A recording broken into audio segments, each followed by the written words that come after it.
Aquí comienza Líderes RCN con Mauricio Rodríguez, porque los líderes no nacen, los líderes se hacen. Muy buenas noches, amigos oyentes, bienvenidos a Líderes RCN. Este es un espacio para aprender de liderazgo a través del ejemplo de personas que se destacan en diversos ámbitos de la vida nacional. Les recuerdo por favor enviarme sus preguntas, comentarios y sugerencias al correo líderesrcnradio@gmail.com o a través de un mensaje al celular 318-889-6192. El líder del día. Como todos los días antes de pasar a la entrevista, seleccionamos a un líder que se haya distinguido recientemente por algún logro o aporte especial. Hoy hemos escogido a Mercedes Barcha, la viuda de Gabriel García Márquez, y la hemos escogido por su donación de 3.000 libros de la Biblioteca de Gabo para la labor cultural del Banco de la República. Líderes RCN. Muy bien. Pasemos ahora a la entrevista del día. Hoy tenemos un invitado muy interesante. Se trata de Pablo Mejía Trujillo. Pablo es politólogo de la Universidad de los Andes y se ha dedicado a investigar y dirigir una serie de documentales muy interesantes sobre asuntos ambientales y sociales. Pablo, bienvenido a Líderes RCN. Muchas gracias por aceptar nuestra invitación. Muchas gracias por la invitación, Mauricio. Un saludo a los oyentes. Pablo, vamos al grano. Hablemos de sus producciones audiovisuales. Hablemos de Tierra Salada. ¿De qué se trata este proyecto? Pues digamos que para mí, sobre todo esos primeros documentales, lo que fue Tierra Salada, Pueblo Macizo, fue una incursión al lenguaje audiovisual, porque como usted mencionó, yo soy politólogo, como que me formé más en las ciencias sociales, en el lenguaje escrito, pero por un tema pues como familiar, mi mamá es realizadora audiovisual también, documentalista, entonces encontré que el lenguaje visual como que me apasionaba más y servía para lo que yo fundamentalmente quería, y era como generar no solo reflexión sino empatía de quienes se relacionan con lo que uno produce, con los territorios que uno está investigando, una empatía no solo conceptual o un interés, digamos, tipo académico, sino humano, ¿no? Emocional. Entonces, Tierra Salada fue un ejercicio de ir a la comunidad del Salado, pues que es famosa tristemente célebre por la masacre que hicieron los paramilitares en el año 2000. Una de las peores masacres de esta terrible historia de violencia del país en el último medio siglo. Sí, yo había trabajado ahí en el 2010 a través de una amiga que es del Carmen de Bolívar, que es la cabecera municipal. Entonces conocía al pueblo y cuando fui, digamos, todavía como queriendo explorar qué era la historia que quería contar, me encontré uno que ya la gran mayoría, digamos, de la historia ya se había contado, ¿no? Pues como que ya hay un ejercicio de memoria histórica súper importante allá, digamos que es un caso muy conocido, pero lo que sentía que no se estaba hablando y que la misma gente cuando uno le preguntaba no contaba o digamos se veía de manera muy palpable su reticencia a contar, era el temor que les producía hablar sobre la restitución de tierras, que en ese momento, digamos, estaba recién salida la ley y había, digamos, generado el rearme de grupos paramilitares que en ese momento pues llamaron ejércitos antirrestitución. Y que desafortunadamente ha resultado ser un temor basado en la realidad, porque muchos líderes sociales de esa región y del resto de Colombia han sido asesinados en su intento legítimo y válido de recobrar tierras que fueron usurpadas por los violentos, ¿no? Desafortunadamente ese miedo sí ha tenido fundamento. Ojalá que se acabe pronto, porque si no, jamás vamos a poder pacificar a Colombia. Sí, creo que lo trágico de la situación es que, digamos, que el horror que ellos vivieron en el 2000 de alguna manera volvía en manera de miedo, ¿no? 10 años después, por un reclamo completamente legítimo. Es decir, incluso 10 años después, con toda la intervención estatal y privada, el temor a reclamar la tierra se volvía, digamos, otra vez como un elemento pues, que los llenaba de susto, ¿no? Entonces era como un poco reflexionar sobre eso, como los ciclos de violencia atados a las condiciones estructurales que producen el conflicto. O sea, por ejemplo, en el caso de los Montes de María, la lucha por la tierra. Entonces, lamentablemente, como usted dice, pues todavía hoy hay gente siendo asesinada por eso, y pues habla mucho como de los retos de construir la paz. Y por eso es tan importante su labor, Pablo, y la de muchos otros productores de documentales, de crónicas, de reportajes, de ensayos, de investigaciones, porque hay que contarle al país, ese país que no vive la guerra, ese país que no vive los problemas del posconflicto, ¿qué es lo que está sucediendo para que finalmente tomemos conciencia de la gravedad de la situación y doblemos para siempre la terrible página de la violencia en nuestro territorio? Hablemos de Pueblo Macizo, otro de sus documentales. ¿De qué trata? Pues Pueblo Macizo cuenta la historia de una organización campesina en el sur del Cauca que vive en el macizo colombiano, que es, digamos, la región donde nacen los ríos más importantes del país. Es una región muy rica en agua, uno de los pocos lugares donde sobrevive, digamos, de manera prácticamente intacta una cultura campesina como de pequeños productores prácticamente autosostenibles, que como muchas otras regiones del país en la década del 2000 sufrieron la titulación masiva de sus territorios a la megaminería. Que acaba las fuentes de agua, que destruye el bosque, que hace un daño medioambiental. Exacto, que es incompatible con el modo de vida. Irresponsable. Yo creo que hay algunas empresas que son serias y hacen bien la labor, pero hay muchas otras que son muy irresponsables y el único objetivo que tienen es obtener la mayor utilidad posible en el menor tiempo posible, sin importarles el costo ambiental o social. Y sobre eso es Pueblo Macizo, un poco reportando esa situación. Sí, es un poco como su apuesta de resistencia. Digamos que sobre todo en estos dos primeros casos, Tierra Salada y Pueblo Macizo, era un ejercicio como de generar un producto audiovisual que se sumara a la resistencia de cada uno de estos procesos. Entonces el objetivo era como ayudarles a que el resto del país conociera una situación que la mayoría, yo por ejemplo antes de ir allá al municipio de La Vega no sabía que existía una La Vega Cauca. Entonces digamos son como ejercicios como ese de comunicar, de difundir, que permiten pues que nos vayamos siendo conscientes del país, ¿no? Y como de esos territorios invisibilizados y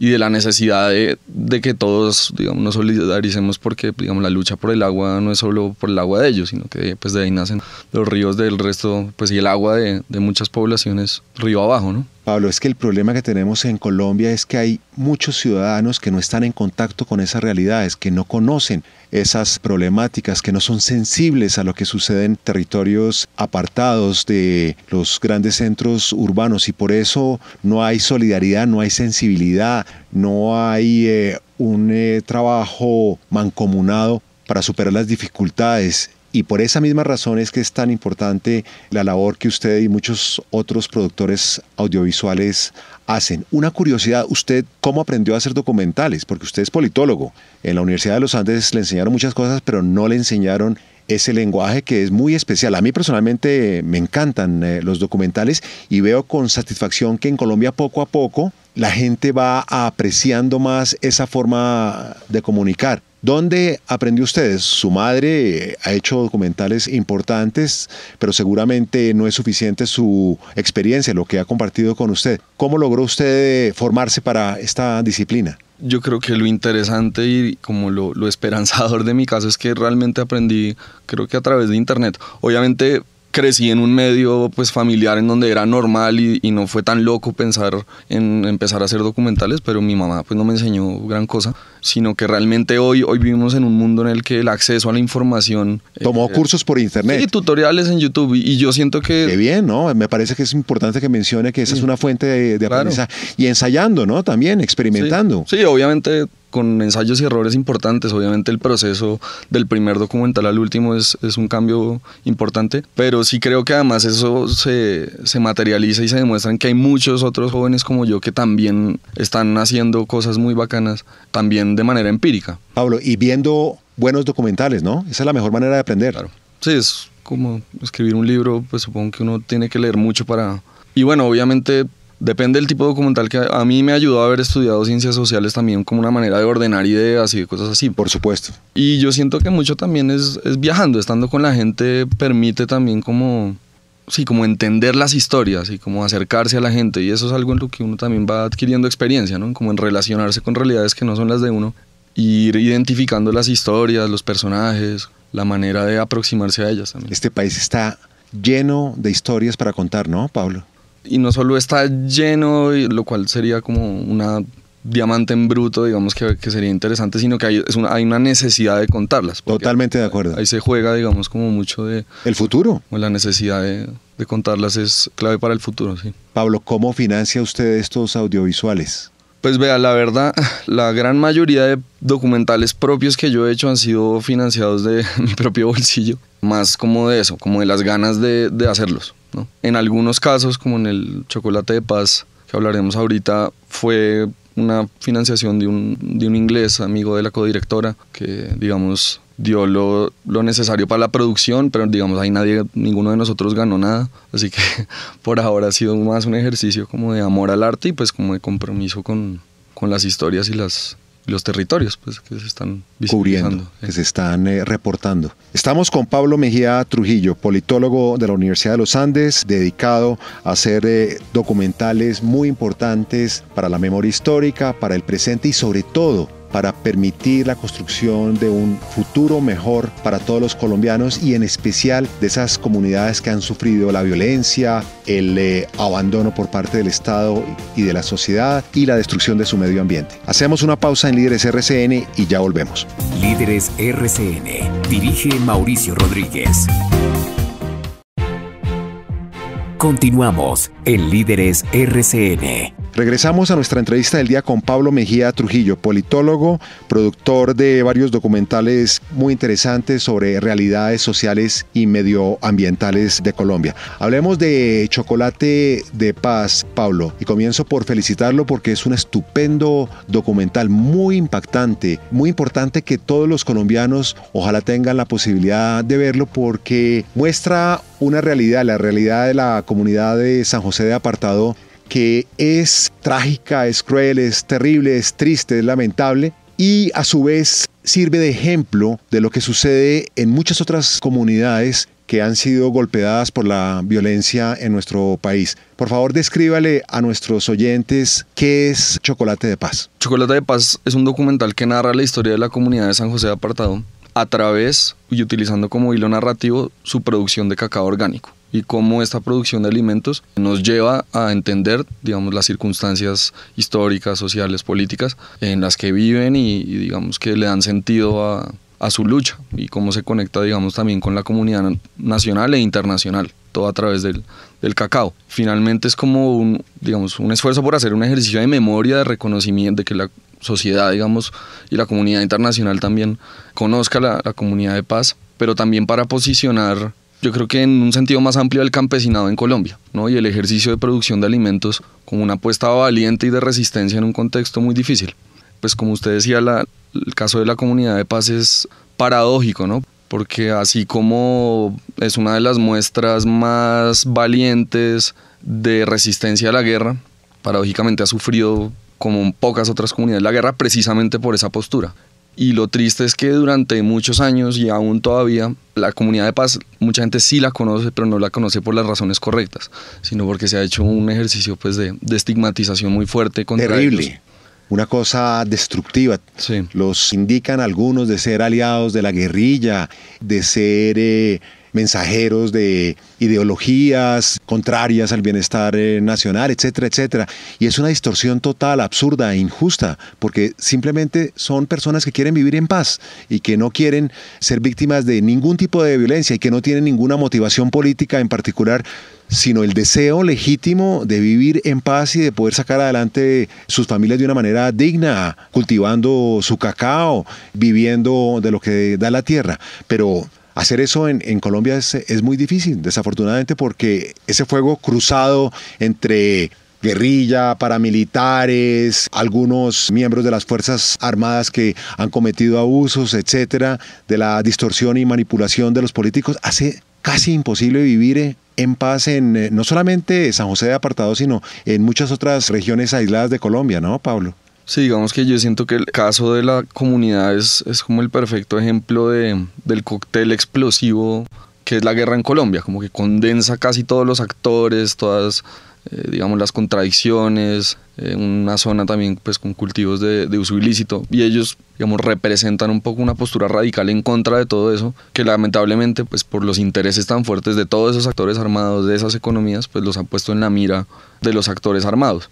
Y pues en últimas contar la historia a través del chocolate también es una invitación a apoyar esas comunidades también a través pues de la compra de sus productos, es decir, una manera en que los y es una invitación que hago pues también a los oyentes, y no solo con la comunidad de paz, sino con todas las otras comunidades campesinas que tienen ejercicios similares, es apoyarlos, digamos, con la compra de sus productos, porque es, digamos, lo que sostiene pues, esos procesos ya de resistencia. Pablo, los oyentes de Líderes RCN interesados en ver sus documentales e interesados en apoyar esas causas sociales, ¿cómo pueden tener acceso a esas producciones audiovisuales y cómo pueden contactarlo a usted para conocer más acerca de estas realidades y poder contribuir a estas buenas iniciativas?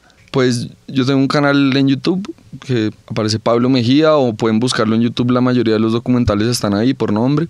De acceso libre, sí, gratuito. Sí, exacto. Chocolate de Paz recientemente ya lo liberamos digamos, en internet. También lo pueden buscar por chocolatedepaz.com, es la página web del documental, ahí está también online. Y digamos a través del YouTube también está mi correo, cualquier cosa pues también puede haber una comunicación por ese lado. Estupendo. Invito a todos los oyentes a que vean estos documentales y colaboren con estas iniciativas. Chocolate de Paz ha sido muy bien acogido en el extranjero y concretamente en el Reino Unido. Sé que hay grandes empresas que compran este cacao que viene de la comunidad de San José de Apartadó. Cuéntanos un poco acerca de eso. Sí, digamos que la comunidad tiene, y eso se cuenta un poco en el documental, el apoyo de una multinacional que se llama Lush Cosmetics, que producen unos productos a partir de la manteca de cacao, y también se han encargado de manera muy solidaria de visibilizar a la comunidad. Entonces ellos ayudaron mucho en la difusión del documental en Inglaterra. Pero aparte de eso, una de las ventajas que tiene la comunidad de paz es que en estos 20 años ha construido una red de apoyo internacional muy fuerte, por lo cual también pues, el documental se ha podido proyectar en muchos países de Europa, y creo que eso lamentablemente también muestra que en el extranjero a veces existe más preocupación y más solidaridad por las comunidades rurales que en nuestro propio país. Esa es una triste realidad que ojalá cambie muy pronto, porque debería ser al contrario. Los más preocupados con esas situaciones deberíamos ser nosotros, colombianos, y deberíamos encargarnos de resolver esos asuntos cuanto antes y no esperar que las ONGs internacionales, por más bien intencionadas que sean, nos presionen, nos critiquen, nos demanden hacer esos cambios. Este es un problema nuestro que debemos resolver nosotros. Por supuesto, bienvenida la ayuda de la cooperación internacional, pero es una responsabilidad de nosotros los colombianos. Pablo, hablemos de sus otros dos documentales en estos minutos finales. Xicacubi, Son de la Sierra. Pues Xicacabi es la palabra en damana, que es la lengua wiwa para, pues como se llama la música tradicional de ellos, digamos. Y más que un documental, digamos que yo siento que es la apuesta o la maduración de lo que yo espero, o sea, como trabajo no solo mío, sino de muchas otras personas que tenemos el privilegio de conocer y poder manejar estas herramientas, y es llevar e instalar esas capacidades en los territorios para que ellos mismos se encarguen de contar sus propias historias. ¡Qué bien! Entonces es un proyecto que llevamos ya varios años en que pues, poco a poco estamos tratando de enseñar a manejar las herramientas audiovisuales para generar un banco de música, digamos, como un archivo que resguarde los conocimientos tradicionales asociados a la música y cómo estos se relacionan con el medio ambiente, digamos, porque obviamente en este conocimiento hay toda una relación con el territorio. Entonces, rápidamente nos dimos cuenta que como occidentales, blancos, no podíamos usurpar la voz pues, de una cultura que uno muy difícilmente va a llegar a conocer en profundidad. Entonces, es más bien entregarles voz a ellos. Exacto, y que ellos se encarguen de contar su historia y uno va a acompañar. Estupendo, me parece ese enfoque. Y para terminar, hablemos de A Orillas del Duda. A Orillas del Duda, de hecho, fue mi tesis de grado, y lo que cuenta un poco es la historia de un centro de investigaciones del que fue director mi padre en la Serranía de la Macarena, que tuvo durante casi 20 años hasta que la guerrilla los desplazó. Y un poco lo que quiere entender es por qué lograron convivir tanto tiempo con la guerrilla y por qué eventualmente fracasó la cosa. Entonces fue un ejercicio interesante porque fue escarbar ahora ya no en cosas tan ajenas, sino en una historia también que se mezclaba con lo personal. Claro. Y también sobre un territorio que también reúne como pocos la mayoría de conflictos sociales y ambientales del país, que es la Serranía de la Macarena. Y ver cómo también la ciencia, por ejemplo, ha sido una víctima del conflicto, como también una tarea del posconflicto es reactivar en estos territorios ese tipo de iniciativas que quedaron truncadas por la guerra, y también como explorar esas paradojas entre la guerra y la conservación, ¿no? Como también la guerrilla de alguna manera impidió que muchas de estas zonas se destruyeran, pero bueno, como todas esas contradicciones que vive el país en términos de su enorme biodiversidad y la guerra que impedía llegar a estos sitios y bueno, que hizo muy difícil muchas cosas. Proyectos a futuro, Pablo, seguir recorriendo Colombia, seguir descubriendo estas historias para compartirla con todos los ciudadanos, seguir denunciando estos abusos sociales, medioambientales. Ese es su plan de vida para el resto de su vida profesional. Usted es muy joven y tiene mucho tiempo por recorrer en su deseo de contribuir a la solución de los problemas nacionales. ¿Cuál es su gran sueño? Pues yo creo que todos estos años han sido un proceso de ir entendiendo, ir encontrando cuál es la manera más efectiva de poner estas herramientas, el lenguaje audiovisual en mi caso, al servicio de los procesos y de la gente en la que uno cree, ¿sí? En ese sentido hay casos y seguiría haciendo documentales cuando pueda y cuando la situación se preste, pero sí lo que le decía ahorita, creo que la tarea y como creo que el ejercicio como de exploración más importante es ver cómo entregar esas herramientas para que se multipliquen y se siembren en los territorios y no dependan de uno, de si uno puede o no puede o tal, sino que realmente haya una democratización de esa herramienta. Pues muchas gracias, Pablo Mejía Trujillo. Muchas gracias por compartir sus ideas y sus experiencias con los oyentes de Líderes RCN. Felicitaciones por sus producciones audiovisuales y felicitaciones por esa decisión de compartir sus conocimientos con las comunidades para que sean ellas mismas las que narren sus historias, sus necesidades, sus frustraciones, sus sueños. Creo que es una manera muy eficaz de multiplicar sus conocimientos. Bueno, muchas gracias, Mauricio, y invito a todos pues a ver los documentales, pero sobre todo a ver qué otras cosas están haciendo otros jóvenes en muchos territorios, jóvenes campesinos, jóvenes indígenas que también están cogiendo cámaras y es súper importante ir y escucharlos y apoyarlos también en esas iniciativas. Consejos para líderes. Como de costumbre me despido con el consejo del día para líderes. El de hoy es del rabino Ben Asaí y dice así: la recompensa por una tarea bien hecha es el poder de hacer muy bien otra tarea. Muchas gracias, amigos oyentes, por su amable sintonía. Los espero mañana a las 8:30 p.m. en Líderes RCN. Muy buenas noches. Líderes RCN.